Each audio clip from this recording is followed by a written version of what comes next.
यदाकारो कारो विमदयति कुन्दं विधुधरौ यदङ्के वामाङ्का विलसति तुषाराद्रितनया शशाङ्को यद्भाले यदमलशिरस्या जनिधुनि स शम्भुर्मे रामे दिशतु दृढभक्तिं भगवती। नमः शिवाय। सर्वेभ्यो नमः।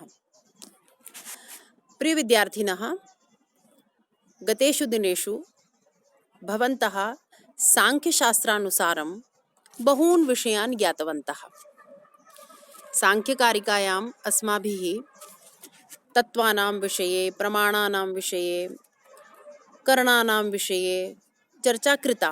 प्रकृतेः स्वरूपं, पुरुषस्य स्वरूपं, पुनः व्यक्ततत्त्वानां स्वरूपम्, एतत् सर्वमपि भवन्तः ज्ञातवन्तः, भवतां स्मरणे स्यात् इति अहं चिन्तयामि।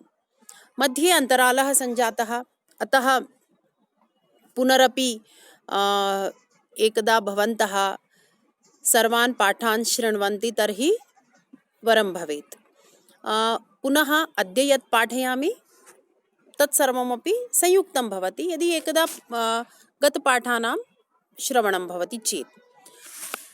अद्य वयं पश्यामः, यथा गतकक्षायां भवन्तः यत् किमपि पठितवन्तः ततः एव अग्रे सरामः। तत्र भवन्तः करणानां विषये पठन्तः आसन्।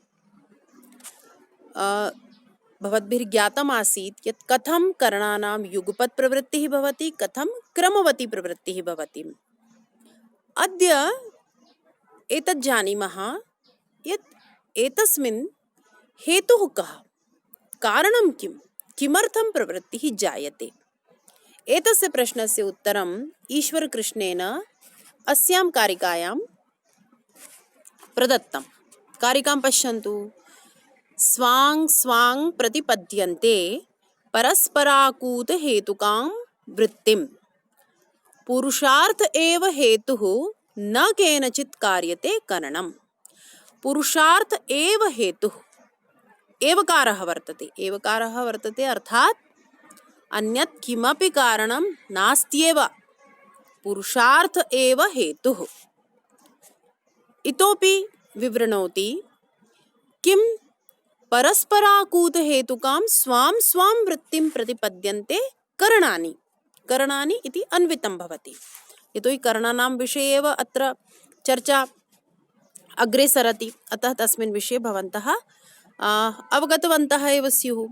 करणानि स्वां स्वां वृत्तिं प्रतिपद्यन्ते, तत्रापि विशेषणं परस्पराकूत हेतुकां स्वां स्वां वृत्तिं प्रतिपद्यन्ते। अग्रे किं कथ्यते पश्यन्तु।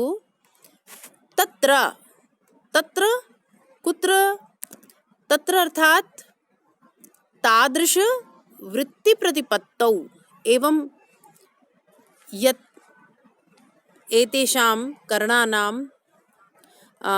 गतिर्जायते, व्यापारः जायते, तस्मिन् पुरुषार्थ एव हेतुः। अत्र किम् उच्यते? पुरुषार्थ एव हेतुः। पुरुषार्थः कर्तव्यः इत्येवम् अर्थं गुणानां प्रवृत्तिः। तस्माद् एतानि करणानि पुरुषार्थं प्रकाशयन्ति। पुरुषार्थाय एव एतेषां प्रवृत्तिर्जायते। स्वां स्वां वृत्तिम्, एतेषां स्वीया वृत्तिः वर्तते, यस्मिन् विषये भवन्तः पूर्वं ज्ञातवन्तः। चक्षुः किं करोति, पुनः वाक् कथं प्रवृत्ता जायते, पुनः पादयोः किं कार्यम्, एतत् सर्वं भवद्भिः ज्ञातम् अस्ति। कथं एतेषां ज्ञानेन्द्रियाणां वृत्तिः भवति, कथं कर्मेन्द्रियाणां वृत्तिः भवति, कथम् अन्तःकरणानां प्रवृत्तिः भवति, तत्सर्वम् एतेषां ये ये विषयाः सन्ति तत्र तत्र एतेषां प्रवृत्तिः जायते। अत्र अस्मिन् कर्मणि कारणं किं? पुरुषार्थ एव, पुरुषार्थ एव हेतुः। केनचित् करणं न कार्यते, स्पष्टीकृतम्। कथम एतेषां प्रवृत्तिः? तर्हि जिज्ञासा जायते। तर्हि उक्तं पुरुषार्थ एव एकः कारयति इति। न केनचित् ईश्वरेण, पुरुषेण, जीवेन, आत्मना वा करणं प्रबोध्यते। करणानां प्रबोधनम् अन्येन केनचित् न भवति।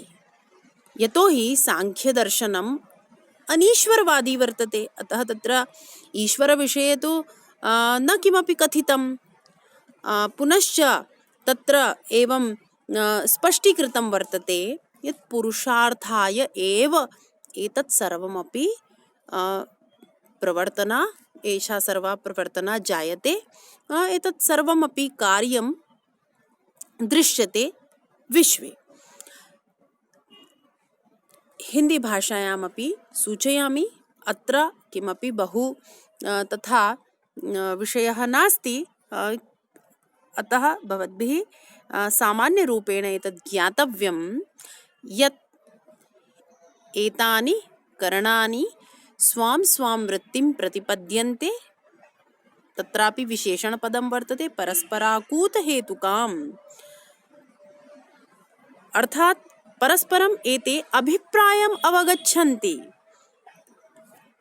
अभिप्रायम् अवगम्य प्रवृत्ताः भवन्ति, किन्तु स्वां स्वां वृत्तिं प्रतिपद्यन्ते, स्वस्वकार्यमेव कुर्वन्ति। एवं नास्ति यत् अन्यस्य कार्यं, यथा चक्षुरिन्द्रियस्य यत् कार्यं वर्तते तत् श्रोत्रेन्द्रियं न करोति।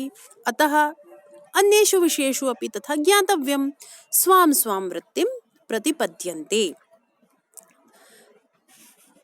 अस्यां स्थितौ केवलम् एकमेव कारणं भवति, पुरुषार्थ। पुरुषार्थ एव हेतुः इति अत्र कथितम्। तो क्या इस कारिका में स्पष्ट होता है कि जो व्यापार हो रहा है सभी 13 करणों का, उसका कारण क्या है? तो उस कारण को स्पष्ट किया है इस कारिका में कि वह कारण पुरुषार्थ ही है। और ये जो परस्पराकूत हेतु का वृत्ति कहा है, इसका तात्पर्य यह है कि ये सभी जो करण हैं ये एक दूसरे का अभिप्राय जानते हैं।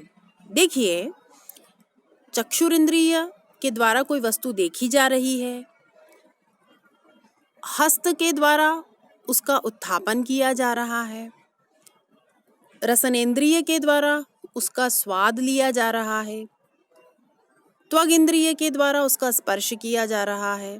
तो इस तरह से सभी इंद्रियां मिलकर कार्य करती हैं, तो एक दूसरे के अभिप्राय को जानती है और अपने अपने व्यापार को संपन्न करती है। इसीलिए कहा स्वां स्वां वृत्तिम प्रतिपद्यन्ते। और इस व्यापार में कारण क्या है? पुरुषार्थ। पुरुषार्थ अर्थात क्या? भोग और मोक्ष।